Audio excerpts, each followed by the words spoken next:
we all know the Dark Aether as the sister story to the original Aether story written by Jason Blundell.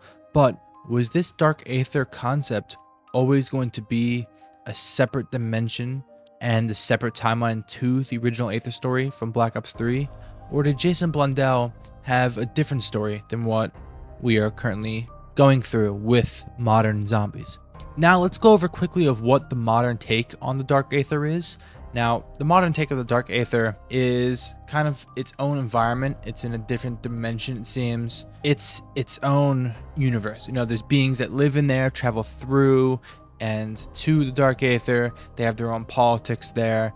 They have beings that can go through different timelines. Oh yeah, different timeline ribbons sort of pass through the Dark Aether.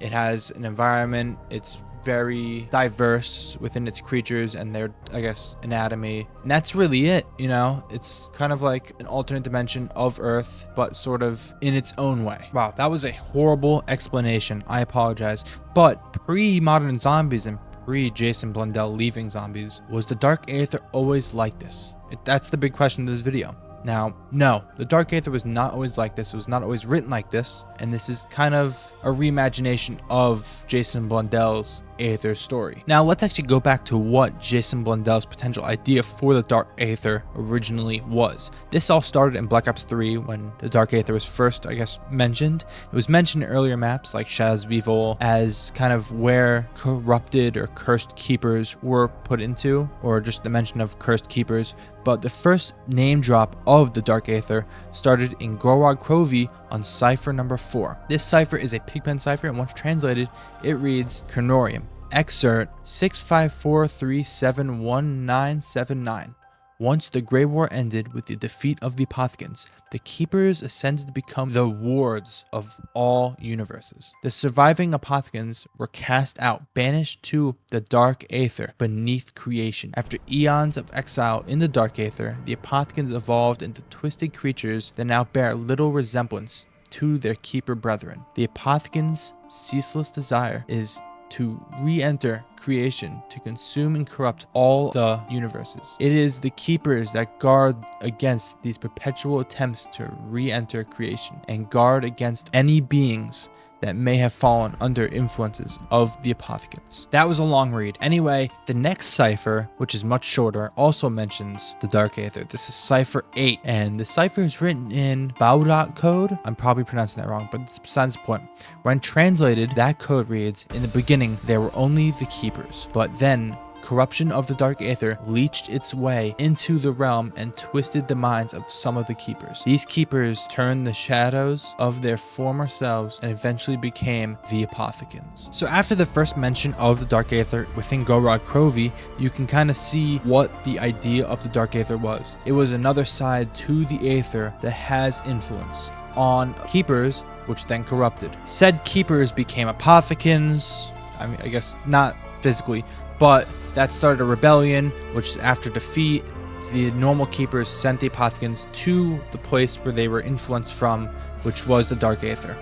There isn't a lot to go on here about what the idea of the Dark Aether is, besides just a location with influence. But again, this is the first map that the Dark Aether is mentioned, and there are two others that can paint us a picture of what the Dark Aether within Jason Blundell's mind would have looked like. Now, let's take a look at Agartha and Revelations. Agartha is supposed to be this perfect, ideal world where Samantha Maxis is, you know, created by Monty. So in Agartha, and specifically the house, because that's my real look of Agartha, or the Aether we have, is it's warm. You know, the light is golden. The toy chest in Samantha's room is full of toys. You know, there's just things that make it seem like a happy, warm place.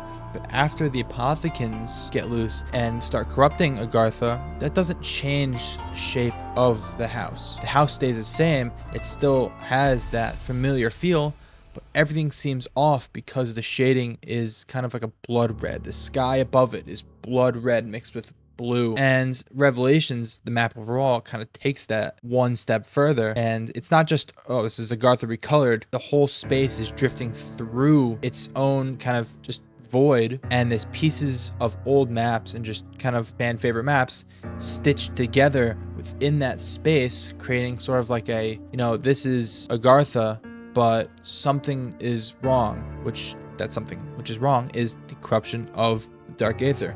Now, if that's a pattern within zombies or Jason Blundell's mind, the Dark Aether was never meant to be some brand new alien world or dimension. How we're seeing in the Dark Aether story today, it's more of like an ideal of this is everywhere you've been, you know, this is the memories, but sort of, I guess, corrupted, hence the dark red color.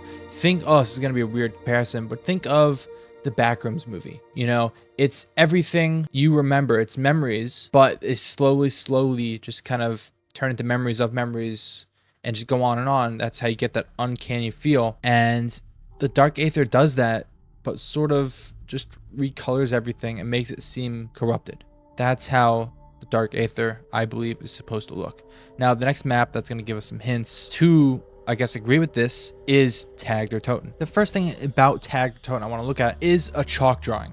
Now, this chalk drawing shows, I guess, a location of the Dark Aether.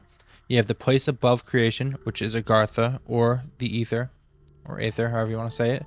Us in the middle, it even says us in the middle, is the Earth. And below it is the place below creation, which is the Dark Aether. Now, looking at this, you might think, okay, so the Aether is here, the Dark Aether is here. But that's not how it is. The lines represent parallels. Now, the Dark Aether is a parallel to the Ether, but not in the way of, oh, it's just everything here is one color, everything there is the same, just different color. I mean moral-wise. The Aether is the opposite to the Dark Aether. The Aether talks about, I guess, order, safety, creation. It's where the good keepers are, you know, and it's a place meant to be protected. And the Dark Aether is the opposite of that. It's chaos, corruption, and just a place of uncanniness, which is morally the exact opposite of the Aether. Now, as cool as the diagram is and how much it really explains to us, it doesn't matter, because Nikolai uses the Agarthan device and he destroys the Aether, he destroys the house, he destroys Agartha, and all of it gets sucked into the Dark Aether, because that's what the Dark Aether does. It doesn't create, it's the opposite of the Aether. It consumes and it destroys. I think the Dark Aether is a good example of this, is Agartha's house. And it's kind of like a tape that's been copied over and over until it starts to degrade. You know, in the house, you have the same room. You have the same golden light coming through the window into Sam's room. You know, from Kino, the laughter and giggles and voices in Sam's room are still there, but it's a little slightly different. You know what I mean? It's not enough to be like, oh, it's completely different, but it's just like a uncanny feel.